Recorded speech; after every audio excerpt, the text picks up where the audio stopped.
and welcome to the eFresh.com Meat, Poultry and Egg News. Today is the 9th of September, and these are this week's headlines. Cease importing poor Brazilian beef. China to reduce U.S. broiler meat imports. Fear of loss haunts Bangladesh egg farmers.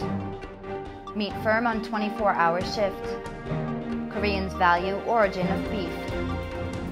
All imports of Brazilian beef to European markets must be halted amid fears over low standards, Conservative and Unionist MEP Jem Nicholson had warned.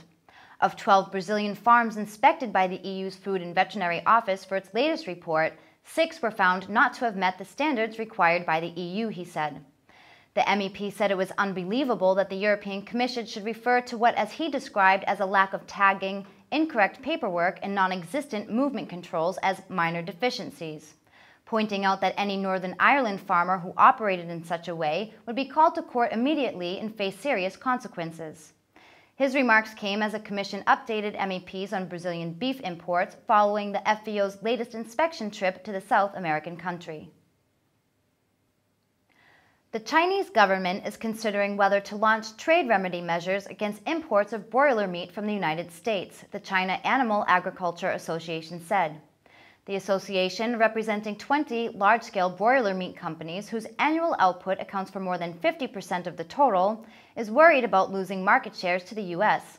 It recently sent a proposal to the Ministry of Commerce, claiming the large volume of the U.S. imports and the comparatively lower prices have disrupted the Chinese poultry market, squeezing local companies' profits and hurting sales.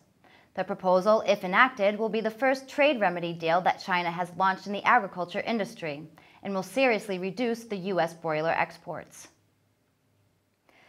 A fear of loss from price competition haunts poultry farmers in Bangladesh, as eggs from India started rolling in after the government lifted restrictions on imports in efforts to weigh prices down in local markets. Apprehensions over uneven competition have dampened forward bookings for day-old layer chicks, which farmers buy to start another cycle of production. The import of eggs had been on hold for 16 years, and now prices have started falling with the arrival of imported eggs. Producers said a rise in production and the entry of imported eggs caused the supply to rise and consequently prices to fall. The government has advanced the Kenya Meat Commission 100 million Kenyan shillings to enhance its capacity to slaughter livestock faced with starvation.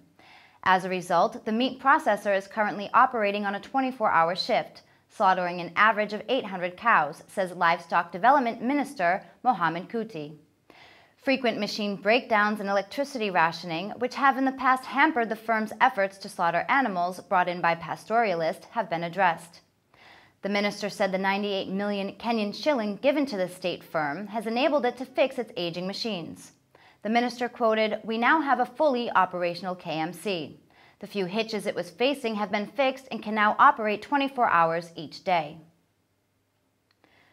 For beef exporters, one of the important questions in the Korean beef market is why Korean consumers are willing to pay almost 3 times more for domestic Korean beef than they pay for imported beef.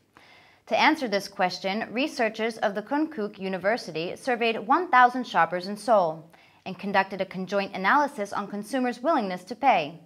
Among all factors contributing to the price differentials, the most important factor seems to be the country of origin, followed by the use of GMO feeds and antibiotics in beef production, marbling grade, and freshness.